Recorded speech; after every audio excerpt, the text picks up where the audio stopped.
So at the table, I like to separate myself from the situation and to create space between myself and my ego to allow myself to think about the situation more rationally. So a quick thing I do is say, and I talk to myself in the third person. And this might sound a little bit like odd. It might feel almost arrogant to do this, to like talk to yourself. Like when you talk in the third person, it sounds like you're kind of being arrogant, right? Like if you speak out loud in the third person, it sounds ridiculous. But when you do this to yourself, you actually look at yourself as if you were giving yourself advice. So when I'm playing poker, I look at it like, if I was sitting behind Alec, what would I tell him to do? And that makes it easier for me to see the situation from a third party and look at the situation objectively and say, Alec, what is the best? What should Alec do in this hand? Yeah. And then I say, okay, well, what advice would this person give to Alec? And then I say, well, Alec should go all in because the odds are in his favor. This is the right play. But when you're in the first person, you're saying, I don't want to risk this money here. This is so much money. What if I lose? And I feel like that separation really helps me think logically about it. And if you think about why this works, it's actually pretty simple. Like think about why is it that when your friend comes to you and says, what should I do about my relationship situation? You can see their relationship problems clearly. You can see his personal life clearly and give advice to your friend about what he or she should do. But why is it so hard to figure out your own life? Yeah. Like, why is it so hard to figure out your own problems? But why is it so easier to see the solutions for other people? Because you're not emotionally involved. You're not internally involved in that situation because you've created that space between you and the other person. So I try and do that at the table, and I talk to myself in third person and pretend like I'm giving myself advice, and I actually pose questions to myself in the third person to create that space. And then it's easier to go in and execute when it's time to go talk to that girl. I'm Srini Rao, and this is the Unmistakable Creative Podcast, where you get a window into the stories and insights of the most innovative and creative minds who've started movements, built thriving businesses, written best-selling books, and created insanely interesting art. For more, check out our 500-episode archive at unmistakablecreative.com. Alec, welcome to the Unmistakable Creative. Thanks so much for taking the time to join us. Yeah, thanks for having me, Srini. Appreciate it. It's awesome to be here. Yeah, it's my pleasure to have you here. So I actually came across your work because you wrote in after having heard our conversation with Annie Duke, who was incredible. And you had come to me with sort of two different angles. One was about decision making. The other was about risk. And as I was saying before we just hit record here, I'd been thinking quite a bit about this whole idea of the psychology of risk and why people have capacity for it, how you build it and all of that, all of which we'll get into. But before we start with that, given that you come from a professional poker background, I want to ask you a question that I don't think I've ever started the show with, and that is, what is the earliest memory you have about money from growing up, and what impact did that end up having on you? About money or about risking money? Because I feel like it's... Money in general. Ooh, this is a good question. And I've never, not least of all to start a podcast, but I've never been asked this question. So I'm going to have to dig into the archives here without stalling too long to bore the audience. I guess, so for sure one comes to mind, and that's when I was like selling lemonade, but it has to be way before that. Maybe, man. I don't know. I don't have a great answer. I'm not usually not at a loss for words if you watch my content. If anything, I'm too verbose. Yeah. But I really am at a loss for words here. I don't have a great answer of when I was exposed first to money that's like at a young age. Okay. Let me rephrase the question maybe. What was there anything that your parents taught you about money or something that you subconsciously got an imprint about from them while you were growing up? And I'll give you, my example just to give you context. I think I distinctly remember when we got to seventh grade, and there were rich kids and poor kids, and Ralph Lauren t-shirts were $60 and Air Jordans were $130, and my dad was like, "You're in seventh grade, you're going to grow like a weed. We can't afford this." That was one of the earliest imprints I remember receiving about money. So I was curious, like, what is something like that? Particularly because I think the nature of your work is really interesting. So I was curious what that might be. That's a good question. So my parents were both entrepreneurs. They were both had their own real estate company. They got divorced when I was young, and they both went their separate ways, but in both involved in real estate. So I did, I think, inherit this idea that that it like takes risk to make money in a way, because everything's like, you kind of work, they would work for themselves, and there was times when they would do well, and there was times when things would, it wasn't like a regular thing necessarily, like having a regular paycheck. So I just I feel like I gravitated towards that, and I kind of learned the ways of selling and just kind of hustling in the way that you have to if you run your own business. So I remember from a young age, like even being really inspired by this idea of like making lemonade to sell it, or when Pogs were popular and I was young, I would collect them. And then I remember like trying to trade Pogs for other ones to like build an asset in my collection. And it was a different, sort of, it wasn't necessarily money, but it was like something that was worth something. And I really enjoyed the process of collecting and building that asset as much as possible. I remember selling baked goods to the local coffee shop when I was young to make money, and selling, delivering flyers for my parents' real estate company, and then other companies in the neighborhood that maybe could benefit from publicity in paper flyers. This is obviously before internet boomed. So I did these sorts of things, and that was like some of the early impressions I had growing up. And like, I think my parents really encouraged that. And I'm really grateful for that. They really encouraged me to pursue these little sort of trivial things, because you learn a lot in the process. Like when you're selling lemonade, I remember selling it for like 10 cents. And then I remember thinking like, what can I do to raise the price to 15 cents? And like, that is something that I was thinking about when I might've been 7, 8, 9. I mean, I don't know how old I was, but like, that's something that I just must have subconsciously inherited from my parents, thinking like, okay, well, if I can do it for this, what if I can, sell the lemonade in this way and make more? Or what if I can like brand the lemonade differently? Like I can call it this name or something like that. And so I remember I raised the prices, and then I remember one neighbor was quite upset that I charged 5 cents more the next day. I think he paid me anyway, because I could get away with that being an 8-year-old kid door knocking for lemonade. But yeah, those are some of my early memories surrounding money. They were mostly centered around like business and those sorts of things. Like, I mean, business, it's kind of laughable thing to call it. But yeah, that was like a bit of my upbringing. And I think that shaped a lot of the way that I saw the world. And then also just being more, I think that gave me like those sorts of early on experiences gave me confidence later on to take risks when it came to things like poker or starting my own business or pursuing esoteric things that seem risky, but that were just kind of, because I kind of exercised that muscle at a young age, I felt like that gave me confidence going forward. Yeah. It's funny because I had a similar, sort of candy empire that I started in junior high when they opened Costco in our town. And when you mentioned the price thing, I couldn't help but think I remember we would get these gumballs called Crybabies. They're like sour gumballs. And I priced them at 10 cents because you got 250 for $8. So I made $17 a box in profit. And I remember thinking a couple of years later, it was like, man, if we had just priced them at 25 cents, nobody would have known the better. They would have happily paid for them. And we would have made so much more money. But I wonder, do you have siblings, just out of curiosity? I don't. And actually, so I'm an only child. And I had step siblings when my parents were remarried. But yeah.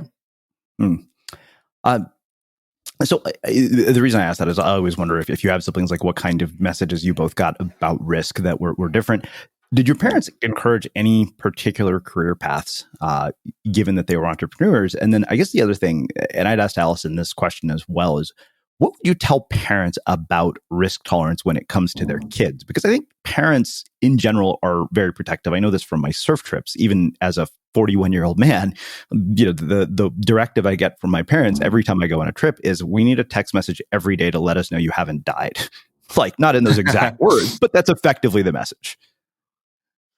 Great 2-part question. The first part is there was no career path that they pushed me towards. I didn't have like you hear some of those experiences where people are like, oh, my parents wanted me to be a doctor, so I pursued medical school from a young age, or they had that expectation that like my parents were this, so I was going to be that.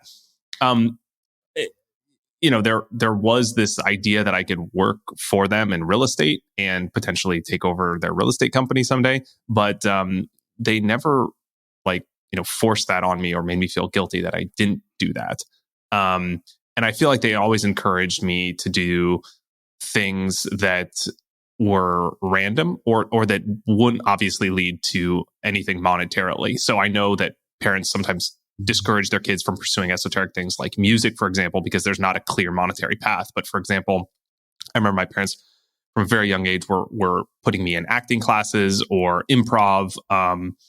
And I'm blessed that we could afford those extracurricular activities. But I did that, and I did music. I was in musical theater in high school. I was in choir. And I took I did sports, like random things. I was never good at sports, but I did like pole vaulting for a year or two. So I did like random things that like clearly were not going to be something that I would benefit from monetarily. And my parents always supported that from a very young age. I was talking about acting classes when I was like 6. So they always supported me from a very young age and those sorts of things. So I think when it came to poker, I discovered that around 16. I don't think that was like expected to be a career path, but they were supportive of like me as long as I was being, responsible with it and not risking money I couldn't afford to lose and those sorts of things, which we could get into a little bit later. I was really, really grateful for that. And that having that support, I think it was huge, and not having that pressure to live up to some of their expectations, because I know that could be very tough. And I saw that in some of my friends around me, where it was clear that the kid didn't want to do one thing, but the parents were pushing them to do it. And then there was going to be some break there or resentment there or like unhappiness in 7 years when the kid winds up a lawyer that he wanted to be an artist, And so I just felt a lot of empathy for those situations, because it's an impossible situation for the kid. They can't stand up to his parents at 14. He's still living under their roof. So I was really, really fortunate to have to not be in that spot. And the second part was, remind me again. I'm sorry, went off on a tangent. What for parents listening, what would you tell them about risk tolerance in their own kids? Because I think as a parent, your natural instinct is to be protective. I think when it comes to parents evaluating risk for children, there are definitely times where they should be extremely cautious. And these are situations where fundamentally the risks that are being taken could lead to catastrophic consequences, and you can't afford variance, meaning you can't afford to test the situation multiple times to see what happens. An example that comes to mind is something like, kids doing drugs. Like you can't afford for your kid to try heroin and just see if it works. And then like if they get addicted like you can't take risks when it comes to something that could have life altering consequences. And I don't say that lightly. Unfortunately, two of my, my best friend in high school, and my best friend since I was 6, died of an overdose of heroin. So nothing wrong with what his parents did, I don't think. So I didn't want to correlate those things, but it comes to mind. It's like a very serious thing to me. And I think about if I had children, that would be something where I wouldn't have a risk policy for experimenting with things that like are clearly could lead to catastrophic results. So it makes sense that parents could be, even, I don't even know if you could be, but like seemingly overprotective in those areas where the risks associated with the activity are potentially leading to disastrous results. But other areas where there aren't really there isn't really something that could go wrong aside from perhaps the kid, failing or falling on his feet and learning to deal with adversity and then having to get back up and or maybe learn that he's not as good at something as he thought he was, or those sorts of things. Those are risks that I think are important to push the kid into. Not only are they going to learn about themselves and how the world works, but also it's hard to quantify things that are seemingly like not potentially monetizable in the future, but how the skills they develop in those activities could translate to others. So let me give you an example. I talked about my parents pushing me to do music in high school, and I ended up spending years doing musical theater and performing on stage. And now as an adult, like I was able to be very confident my first time playing poker on television, and the stakes were extremely high. There was, 7 figures, $1 million at stake, but I wasn't intimidated by the lights, even though I was exposed to that at a young age, because I had already sang in front of 400 of my peers in high school. Like if you can do that, then being exposed to, the spotlight doesn't bother you. Or for example, starting a brand and having a YouTube, I'm very comfortable on camera. And it's because I exercise this muscle of performing on stage and acting at a young age. And that's a lifelong skill that I'm grateful that I have, ability that I have, that served me extremely well in life. And so I feel like it's important to push your kid to take risks in these areas. And if they suck or they're not good at whatever they're trying, that's life. That's fine. They're going to experiment and learn different things and build skills and friendships and things in those areas. But particularly when it comes to career paths, I feel like we as a society or maybe parents pushing kids look at these things as binary. Like if you go to a good school and get this type of job, there's no risk. But if you don't do this and you pursue this sort of esoteric career path, like working for yourself in some capacity, there's 100% risk, and it's risky. But I think looking at it in terms of something that's binary is not correct, because there's some inherent risk in going to college and getting a job working for someone else, because you're competing with a lot of other people. You might not develop the skills. You might not love what you do. There's risks in a lot of different ways. It's not like you're guaranteed a safe job for life. That would be zero risk. But we know that that's not the case. You still have to develop the skill set. You have to love what you do. You have to get a good job. You have to not get fired from that job, or the company has to not go under. There's risk in all of those things. These are non-zero possibilities. And it's not like some guarantee that if you start a business for yourself, that there's 100% risk of failure, right? Like, I think we have to be clear about attributing a specific percentage risk or weighing the probability of things. And it's something that poker's really taught me, to like weigh the actual probability of a scenario transpiring and not just looking at it like 100% or zero. Nah. And then within the scope of, okay, you want to start a business for yourself. What business are you starting? In what field? Like, how competitive is it? It's not that everything is the same. Trying to be a Broadway musician is not the same as trying to start a company in tech. Like, there's different risks in different ones, and the probability of success is different in both. Yeah. I want to come back to all of this, because you mentioned some keywords like, probability, variance, stakes, and all of that.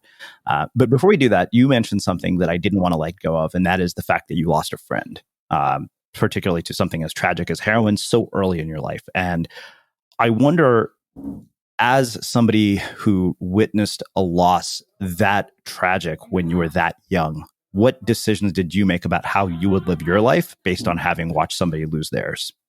Yeah, I actually lost two friends. The first was a girl that I got close with in 7th grade. And she passed away when I was 21.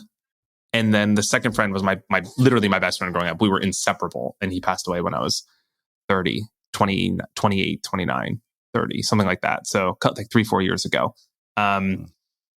Yeah, that's a good question. It really made me, I think the first one hit me kind of harder, even though I was closer to the second one, because obviously I'd never lost someone before, and I was younger, and I'd never lost someone from drugs or anyone that was really close to me, frankly. And so it really made me, I actually wrote a piece about it that I shared, but it really made me reflect on just the preciousness of life and how, like, anything could happen to anyone at any time. And granted, not everyone is going to perhaps experiment in drugs and overdose, but it's just like, growing up, I would never have thought that this would have happened to that person. And it just made me think that we only really have this interaction with these people this time that we're there, right? Like, you don't know when. Like, I never, what was crazy with Cassie was, I moved to Italy at the time when I was like 20. I moved to Italy at the time, and she was supposed to come and visit me, and we were talking on like Facebook or the phone. I think she called me the night before, and I was the last number in her phone that she had called. And so I got the first call that this had happened. And that really shook me, because we like just spoke. Like, I went to sleep and I got up and I had a call that this had happened, and we had plans to like meet up.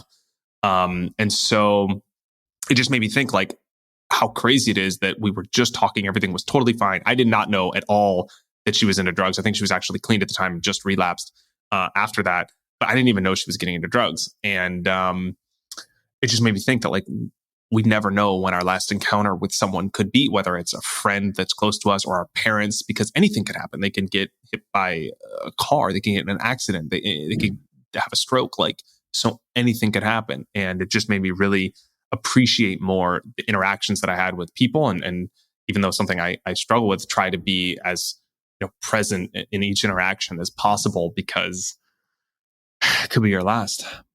Yeah. It's when you say that idea of your last interaction, I can't help but think of this story from a book called Inner Engineering, which is probably one of my favorite books I've read in the last few years, by this Indian guy Sadhguru. And there's this beautiful story he tells about two young kids who, in the Holocaust, were separated from their parents, and the little brother forgets his shoes, and the sister scolds him and says, "You idiot! We've been separated from our parents, and you forget your shoes." And then she and her brother get separated at the next station, and she made a decision from that point forward that she would never leave a conversation with somebody having potentially said something that she would regret. And that stayed with me. Yeah, when I read that, I thought, okay, because how often do we leave conversations angry with a parent or with a friend or something, and you think, wow, okay, this might be the last time I see this person. That's a beautiful story, and I feel like these are ideals that are extremely hard to live by, but I think we should strive to, because it is so true. And I think reverse engineering to think about what you would feel in the worst case scenario is a great deterrent for preventing the action, or what might be more realistic is immediately rectifying the action. And I feel like it's one thing to leave a conversation saying something, not being your best, because look, we're all human. I do it too.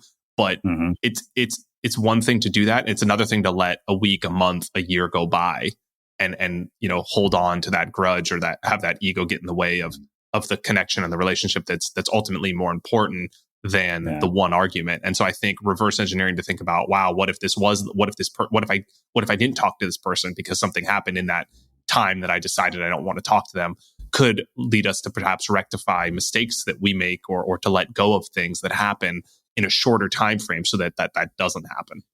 Yeah. Well, let's do this. Let's shift gears.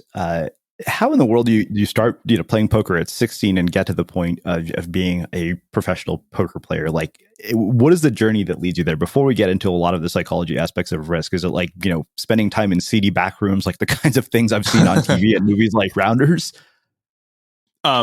Well, so Rounders is an excellent movie, and Brian Koppelman, they did a great job. It's a brilliant movie. I watched that growing up. That was one of the super inspiration, but I wasn't really the journey that I had, or I think that people that came up in poker had. But I did get invited to a friend's house when I was 16 to play poker, and I won $12 my first time playing. And as they say, if you win your first time gambling, you're hooked. And in a game like poker, where I saw that there was actually more to it than just gambling, it was calculated risk taking, right? There was actually skill involved. It wasn't like I was just, putting money on a roulette wheel and hoping it was red or black. I could actually choose which cards I played and when. So I saw that there was a big skill component. And I did, the World Series of Poker was on television. And I saw that people were playing poker for thousands or millions of dollars. And there were professionals doing this that were making their living. And so I just was at a very impressionable time, and I just fell in love with this game, and I wanted to do everything I could to be as good as possible. So I had my flyer delivery business I was working on at the time. I dropped that completely, went all in on poker, and I spent all my free time playing in home games with friends after school. I started playing online. I read everything I could about poker. I talked poker with friends all the time. And when I was 18, I was making money playing online poker. I was doing well. And I came to a pivotal point, a crossroads, where I realized that I got to where I could, given the commitments I had at university. I was at Southern Methodist University in Dallas, Texas, and I was not doing that well in school. It was like 2 months into it, and I was like not that focused because I was playing copious amounts of poker and making a lot of money. And I realized something had to give.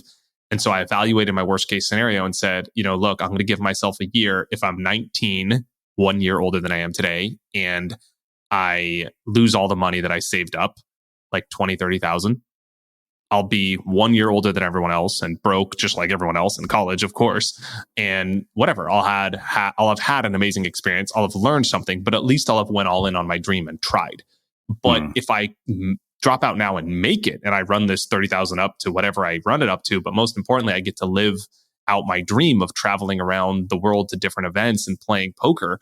That would be a massive upside. So that would, that would be a dream life for me. So I saw that there was an amazing reward and there wasn't really that much risk. And I realized this was kind of like my one shot opportunity. If not now, then when? My life's only going to get more complicated as I move further in university. I'm going to get more, like, as we call it in poker, pot committed, meaning you're committed to the pot because you've invested so much. Like if I'm in my third year of university, I'm not going to quit 3 out of 4 years in. So I realized, like, this is my time. It's only going to get harder. And I went all in and never looked back. And there were a lot of bumps on the road, obviously, in the last that was 15 years ago. But that was really a pivotal point where I decided I'm going to try and play poker professionally. Okay. So this is just a question of personal morbid curiosity. What's the most amount of money that you've lost in one night? And, what is the psychological impact of a loss like that? The most I've lost in a night, probably, I'm trying to think, because it was in Hong Kong dollars, and you have to divide by 7.76 to get to US. I lost, I don't know, 2.2 million US or something like that in a day. Wow. That sucked. Yeah, I was playing in what's called the big game, which is the biggest, the biggest cash game in the world, and it was held in a private casino. Like, it was in a casino in this private room in Macau, and the buy-in was, I don't know, $500,000, and I lost 4 of those, and that was the worst day I've ever had. That was really tough. I remember walking back to, so it's a short walk from the casino to my condo where I was living at the time in Macau. I remember walking back on my own to my condo thinking, just like, oh my gosh, what am I going to do now? Like, it's going to, like, just plotting in my head, like, okay, I'm going to have to play this many hours at this level, which is, 5 times, 10 times lower than the level I was playing at for this many hours and this many months. And I'm going to have to win at this rate to make that money back. And I remember thinking it was going to take me, months of time to win that back at the other game, maybe even longer, depending on how long I played, a year or something like that. And that was really brutal. It was really hard to get over that. And I remember just going through the motions, like forcing myself. I actually talked about this in a few videos I made, just going through the motions of treating myself like what I would do if I was winning. So instead of getting up the next day and just binge eating and like whatever, like try to eat to make yourself feel better, or like watch TV all day, or, just do whatever you would do like a sloth, just to, like, whatever, life doesn't matter. I remember forcing myself to be like, okay, I'm going to, set an alarm and eat healthy and go to the gym and study up on the hands that I played poorly, and just force myself to go through the motions of doing what I would do if I was a winner. And that it's because your action precedes your motivation. I'm never going to just get up after that and feel motivated. I mean, how long is it going to take after that sort of setback to feel suddenly motivated again? It's going to take forever if you don't do anything. But if you go through the motions of what you're doing as a winner, you're going to start to feel like one in a shorter amount of time. And albeit difficult, I really made that promise to myself that, like, on days after I lose, I'm even more rigorous in my actions and my behavior than I am if I win. Because if I'm a win, it doesn't really matter. I don't need to necessarily do everything right because I'm on that high of winning. I'm going to play well and things are going fine. So yeah, that was a tough time. I went back through that process. Actually, I remember recovering from that a lot faster than I was supposed to. I got, luck is where preparation meets opportunity. So I really did go through the motions and really prepared well. But I remember serendipitous situations sort of happened to me, and I did well in a few games after that. And I actually won quite a bit back in a shorter amount of time after that. So that was good. So I don't know about you, but vacuuming is not one of those things that I ever look forward to doing. But as you know, your environment has a huge impact on your creativity. So I still like it to be clean wherever I'm living and working. But now it doesn't have to be something that you deal with. If you're like me and you grew up in the 80s, You probably fantasized about the day when cleaning your house would be like it was for the Jetsons, meaning you don't have to lift a finger. Well, the good news is that we're already kind of living in that future. And the easiest way to make sure your floors are clean every day is with the iRobot Roomba Robot Vacuum. It cleans up after itself. The Clean Base automatic dirt disposal takes convenience to a new level, automatically empties its own bin into an allergen lock bag that holds 60 days of debris and traps 99% of pollen, mold, and dust mites, so you can forget about vacuuming for months at a time. Let the Roomba clean for you instead. It learns your home, finds dirt, and empties itself on its own. It's got powerful cleaning performance made effortless. Remember, if it's not from iRobot, it's not a Roomba. To learn more, go to irobot.com/unmistakable. Wow. Okay, so let's get into this whole idea of risk tolerance. Where I want to start is probably a bizarre place to start, but I was thinking about sort of, the probability of the downsides and all this stuff. Annie and I talked a bit about probability, but I want to take it from a different angle. So take, for example, something as ridiculous as approaching a girl at, a bar or whatever. The downside of that is literally humiliation. But in your mind, you play it out to mean all of these awful things, right? It's just, this is embarrassing. This is, never going to happen, whatever. Of course, the upside is you might meet somebody amazing. And yet I think in our minds, when we look at risks like that, we don't have this sort of logical, hey, the probability of this is, 1 in a million that something absolutely horrible is going to happen. In our minds, we blow it so far. Yeah, it's like 50-50. 50-50 would be kind. We don't even take action as a result because we make this thing so much worse in our heads than it actually is. So I want to start there. How do we take these concepts of probability, variance, stakes, and apply them to our own lives, and yet at the same time not be paralyzed by the sort of emotional baggage and bullshit that's going on in our heads? It's a great question, and something I deal with clients when I work with them in poker, because there's a lot of situations at the table where they'll know that a play is right. For example, they'll know they have the right odds to make a play, but they're apprehensive about doing it because, of course, there's money involved. In order to make the right play, they have to go all in. They have to risk all the money they have. And I dealt with this as well in the high stakes poker games, where it's like, do you really want to bet a house on this hand? And if you're wrong, right, it's a marginal spot. And if you're wrong, you're going to lose. So it's like, it's hard not to think about the absolute value of the money and think in terms of units, and actually make the plays that inherently are the right plays, right? Like if you see a girl and she's looking at you and you guys smile at each other and you feel that spark, that the right play is to go initiate a conversation. Like that. No one would argue that that's the correct play. And the same is true at the table, right? There's situations where the right play. So one thing I found that works really well for me, and I go over in my coaching as well, is to think about the situation, because a lot of the problem that I find is that when you're in the driver's seat and you look at something from the first person, like it's me and these are the risks that are happening to me personally, it's easier to let emotion cloud judgment and then deter you from taking action. So in the case of the woman, it would be like, okay, what if she says this to me? What if she rejects me? Your ego is at stake. And then you're putting yourself in the first person, and you could start to feel those emotions internally that could happen in your worst case scenario. So at the table, I like to separate myself from the situation and to create space between myself and my ego, to allow myself to think about the situation more rationally. So a quick thing I do is say, and I talk to myself in the third person. And this might sound a little bit odd. It might feel almost arrogant to do this, to talk to yourself. Like when you talk in the third person, it sounds like you're kind of being arrogant, right? Like if you speak out loud in the third person, it sounds ridiculous.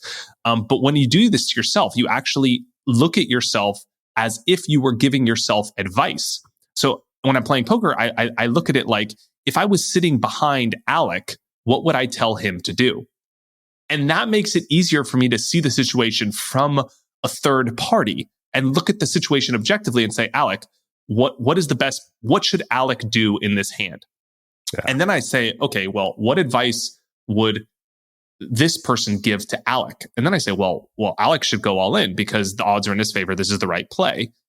But when you're in the first person, you're saying, I don't want to risk this money here. This is so much money. What if I lose? And I feel like that separation really helps me think logically about it. And if you think about why this works, it's actually pretty simple. Like think about why is it that when your friend comes to you and says, what should I do about my relationship situation? You can see their relationship problems clearly. You can see his personal life clearly and give advice to your friend about what he or she should do. But why is it so hard to figure out your own life?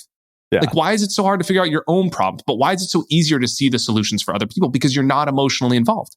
You're not internally involved in that situation because you've created that space between you and the other person.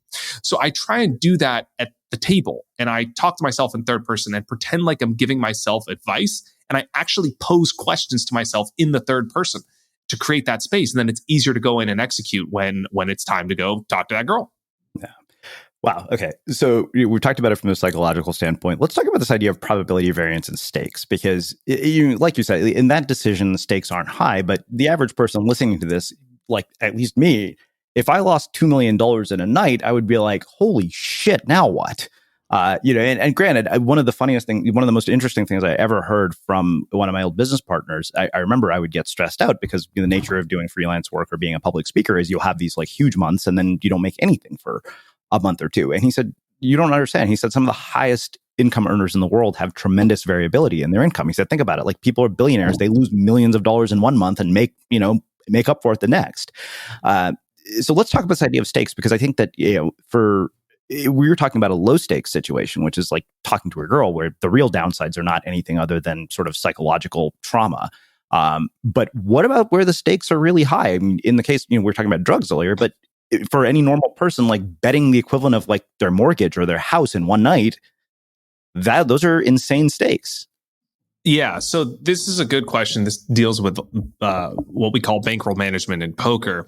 And one of arguably the most important skill set you could have in poker, ironically, is money management. And you wouldn't really think that. You would think, okay, it's something tactical, like how good you are at playing the game, or reading people, or psychology, or tells, or all these sorts of flashy things. But in fact, you can be the best player in the world, but if you don't manage your risk or your portfolio allocation, so to speak, correctly, you will wind up broke.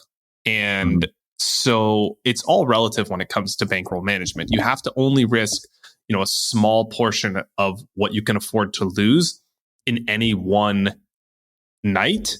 And then also make sure that you have enough buy-ins or units for the stakes that you're playing to withstand the variance. And there's actually, in our membership, for example, at Conscious Poker, I actually have like content in there about how to do this. So for example, you'll go through, a variance calculator that'll tell you how many buy-ins you need to play a certain game, because how much you can expect to win or lose based on your hourly rate. So there's programs you could run through that'll tell you like how many units you need in order to make sure that you're not going to go broke. And the same is true in life as well, right? Like if you're a sports bettor, or you're, investing in the market, one of the first things you learn is diversification, and to not bet all of your, to have a balanced portfolio, right? You have some of your portfolio in bonds, and some of them in stocks, and some of them in other asset classes, to make sure that like you're not taking too much risk in any one area.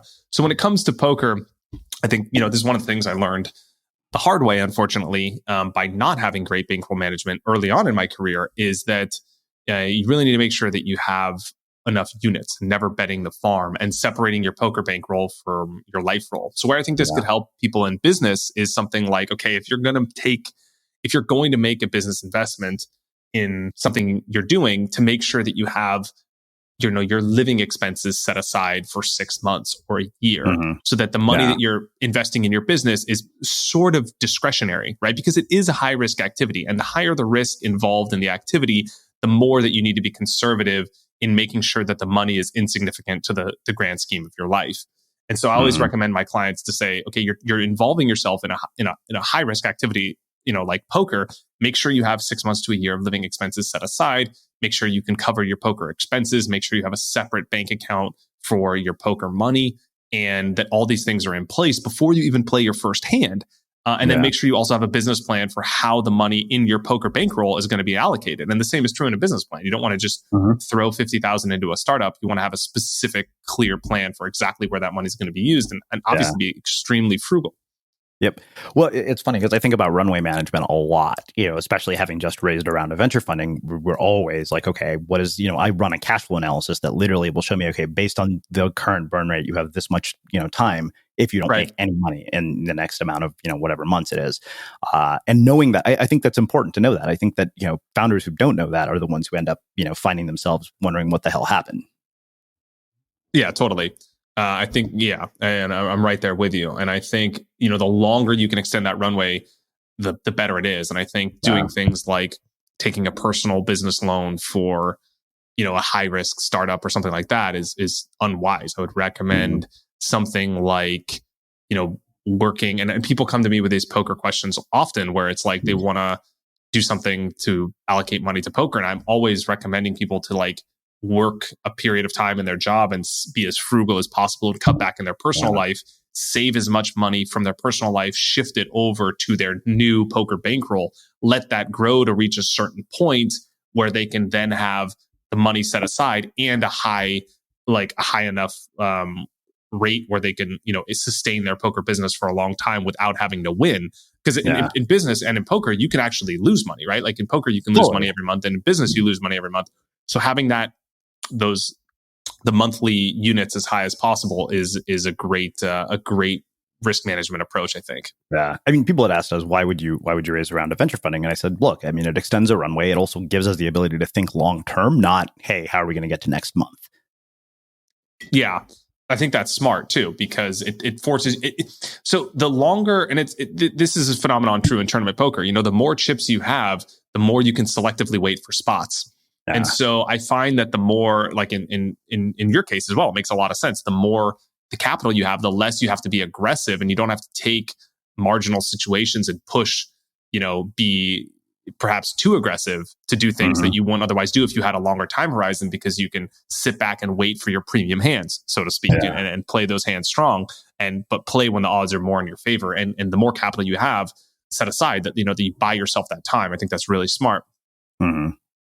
So let's talk about this idea of variance. What did you mean by that? Is that basically the sort of variability and risk? And how do you, from a poker standpoint, I'm assuming it's a lot of math and calculation, but in life, how do you take this idea of calculating risk? Like, how do you determine what the probability variance and all that other stuff is? Yeah. So variance is this idea that not, in the short term, at least, you're not going to have the results that are expected. So for example, you flip a coin. The odds that it's going to be heads are 50-50, but it doesn't mean that every other toss will be heads. And that is true because of variance. So you can flip a coin and 7 times in a row, it will be tails. But that doesn't mean that on the 8th try, the odds are any less. So I think what this leads to is to help people think in terms of expectation and to make decisions based on probability, not on past outcomes. So for example, the fact that you lost 5 hands of poker doesn't mean that you're necessarily a bad player, and it doesn't mean you're any more likely to win the 6th hand or lose the 6th hand, but rather that you should play the hands when the odds are in your favor. So a lot of people change their strategy in certain situations because of results, and that's a big mistake. The only time people should change their strategy in a game like poker or in general is when their strategy is yielding a lower expectation, or it's not a winning strategy.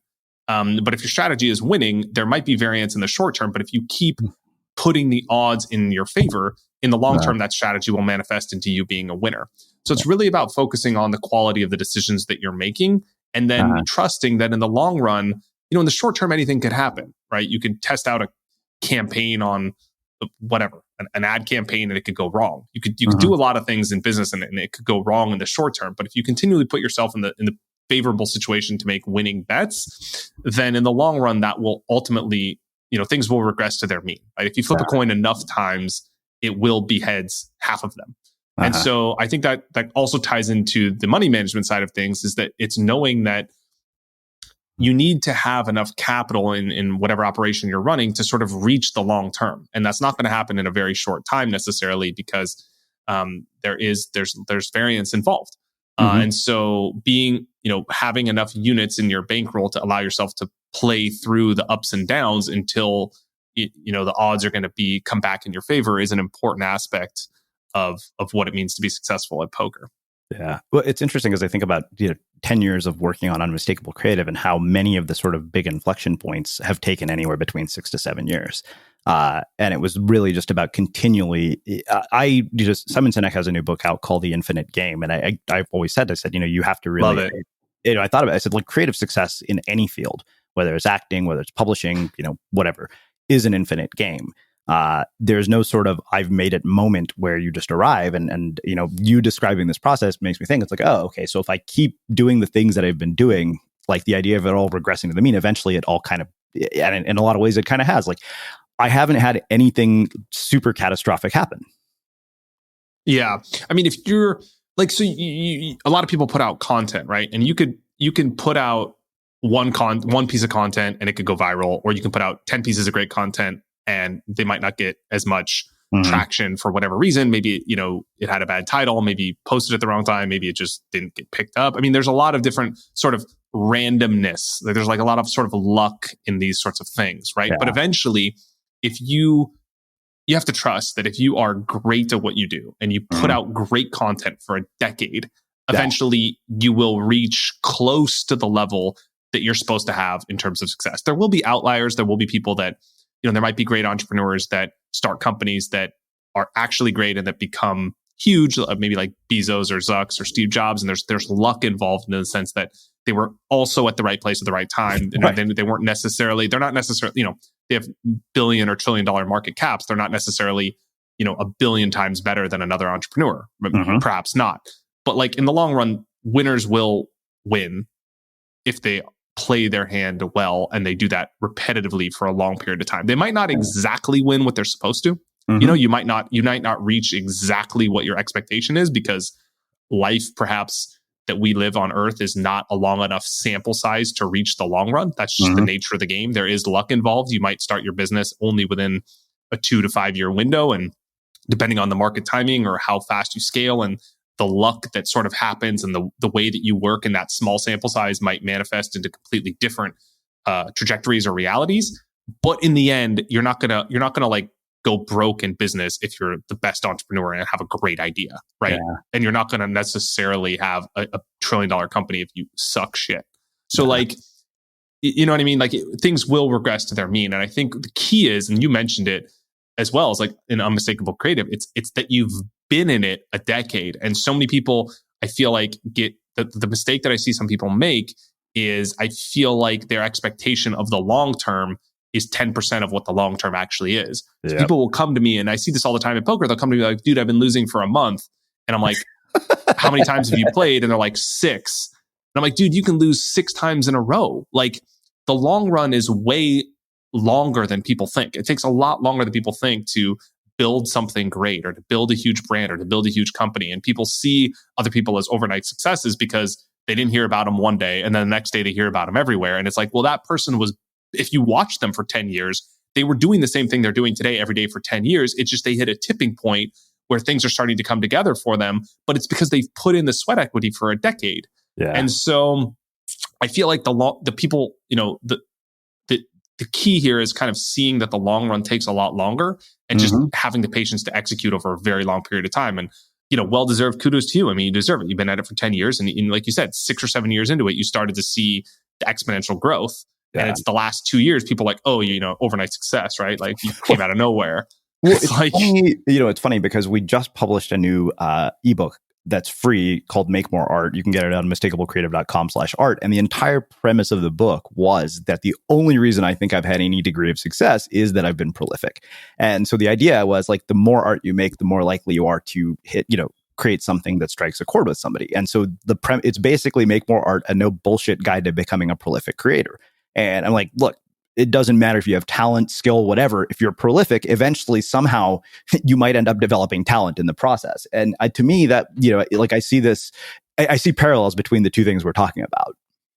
Yeah, totally. And I feel like, I've been in the content creation game for a while too. I have probably close to 600 videos on YouTube, but I can't tell you how many of them are like just flops. Like sometimes you put out a video and it doesn't connect, it doesn't resonate, it gets 1,000 views, and then which is really small relative to what I'm hoping for, and then other views, all videos will have 100,000. But it's like the 80-20 principle is totally in effect, where like it maybe even 90-10, where like 90% of the people that are aware of me because of 10% of the content I've produced. But I had to go through producing 550 other videos that it's not like I didn't put my heart into them, or not like I just produced intentionally shitty content. It's just, I had to go through the process, the pain, and like just finding what works, what doesn't, or maybe you had an off day, or maybe you put out a video and it just didn't work.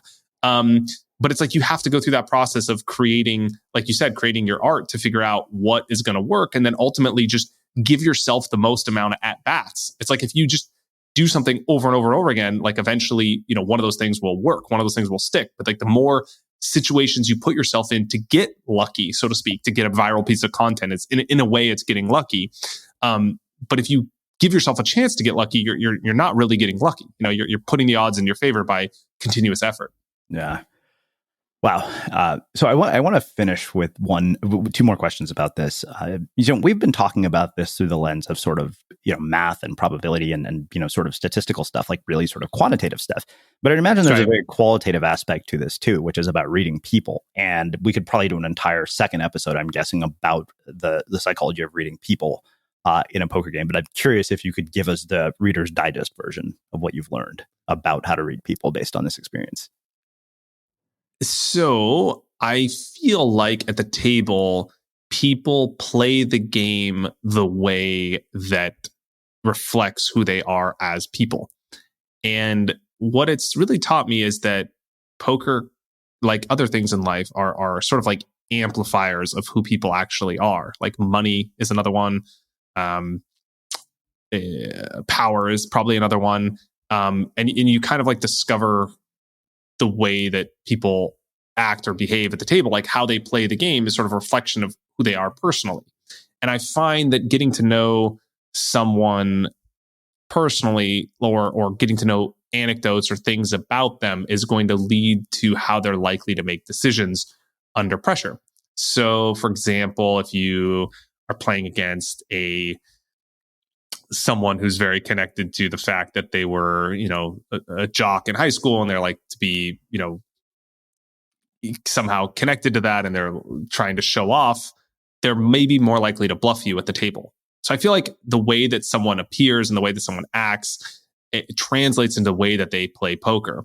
And so one of the things that I try to do is understand people and how they see the world and how they think about things. And then that also leads me to think of like how they're going to actually play when it comes to the cards. Are they more likely to bluff? Are they going to be too tight? Are they going to be scared of the money? Are they going to be not wanting to look stupid? So maybe they're going to fold because they don't want to be embarrassed in front of other people. They're not going to be capable of making a big call, or they're not going to be capable of making a big bluff because they don't want to be, humiliated in front of their peers. And so all these things sort of lead to how people are going to react at the table. And I think the lesson for me has just been to really think analytically about this, and think just how people behave and see the world, and really trying to like step into the shoes of someone else. And that's really helped me in a lot of things, because I feel like outside of poker, it's just helped me better read people and better understand like who maybe you want to go into business with, or be, start relationships with, and be friends with. And so I feel like that skill at poker is you're always kind of reading people in certain situations. And so it's helped a lot in social situations as well for me. Yeah. Wow. I love this. This has been super cool and fascinating. Thank you. I have so many things that I want to go back here and sort of digest and dissect for myself. I want to finish with my final question, which I know you've heard me ask before. What do you think it is that makes somebody or something unmistakable? Oh, man. It's so broad. Any specifics on that? No, that's a good question. Whatever you. I think the funny thing about this question is people. Everyone can answer it a different way. There's so many ways to interpret it. Exactly. So, what makes someone unmistakable? I should be prepared. I guess the thing is just the way that they like what their really core strength is. Mm-hmm. And so I feel like everyone has a sort of superpower. Everyone has something that is easy for them to do, that comes very naturally, that they are just gifted at. It's the thing that they just naturally gravitate to, and they can do very, very well, when they're tired without being asked. It's something that they kind of just do automatically. And so for me, I have those things in poker, in my business. Like I'm really good at just creating content and making poker strategy simple. It's like that's something that I'm really good at in the scope of the business. And maybe I have other talents too that are outside of poker strategy and coaching, but that's like something that I'm really good at. Mm-hmm. So understanding what your unmistakable thing is and understanding what your superpower is I think the thing that makes everyone unmistakable. And then I believe that it's really doubling down on that and not worry as much. I mean, sure, you should try and plug your weaknesses, but I think it's really about doubling down on your strengths and figuring out what it is that really makes you unmistakable and makes everyone unique. And everyone has that little thing. And I think the key for all of us is finding out what that is. And I kind of attribute it to being a tool. If you are a hammer and you find a nail, that is a great match for you because you can be extremely effective. But if you are a drill and you see a nail, that's not good. You need a screw. And so it's about matching what your inherent gifts are and what you're really skilled at with the thing that you're pursuing, broadly and specifically within your business. And I think when you match those two things, you find people that are unmistakable. Amazing. Well, I can't thank you enough for taking the time to join us and share your story. And thank you for having me. Oh, it has been my pleasure. This has been super fun. Where can people find out more about you, your work, and everything that you're up to? Thanks for that. 2 places. I'm at Alec Torelli everywhere on social media, and alectorelli.com is my personal site with a blog that I keep. And if you want more poker insights and poker strategy, you can find that at Conscious Poker. So consciouspoker.com. And we have a YouTube and Conscious Poker socials as well, and a poker training site for people that want that next level in poker. So find me there. I'm very active on social, and I'd love to hear from you. Tell me you found me here and come say hi. Amazing. And for everybody listening, we will wrap the show with that. Thank you for listening to this episode of the Unmistakable Creative Podcast. While you were listening, were there any moments you found fascinating, inspiring, instructive, maybe even heartwarming? Can you think of anyone, a friend or a family member who would appreciate this moment? If so, take a second and share today's episode with that one person, because good ideas and messages are meant to be shared.